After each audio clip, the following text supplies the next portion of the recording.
Илья Шансүгіров қазақ поэзиясының құлагері атанған суреткер, ақын, классик жазушы, дарынды драмашы, қоғам қайраткері, қазақ әдебиетінің үш бәйтерегінің бірі. Ильяс өзі жайлы естелігінде өзінің бала кезінен сөзге үйірлеу, құймақлақ, кітапқұмар, қисса жырларға әуес бала болғандығын айтады. Қазақ әдебиетінің барлық жанрында қолына қалам тартып, елеулі туынды қалдырған әмбебап дарын иесі. Талантты жазушының қуыршақ әңгімесі 20 ғасырдың басындағы әйел теңсіздігі туралы суреттеледі. Ал әйел тағдыры қай заманда да өзекті. Бұл әңгімеде Қатша байғұстың аянышты, құнсыз өмірі суреттеледі. Жазушы бұл әңгімеде қыз баланы қуыршаққа теңейді. Қуыршақ үлкен кісі, аяғы бар, қолы бар, белі бұғулы, жеңі сұғулы, аузы мұрны бар. Базарда сатпайды, қазақта сатады.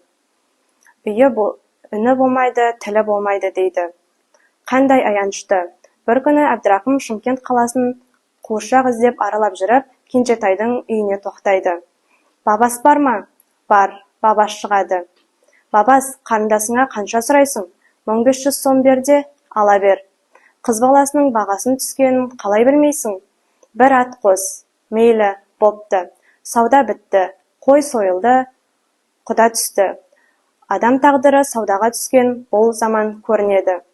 Бұл шығарманың идеясы әйел тағдырымен ойнамау, оған еркіндік беру, ескі салт дәстүрлерді жою.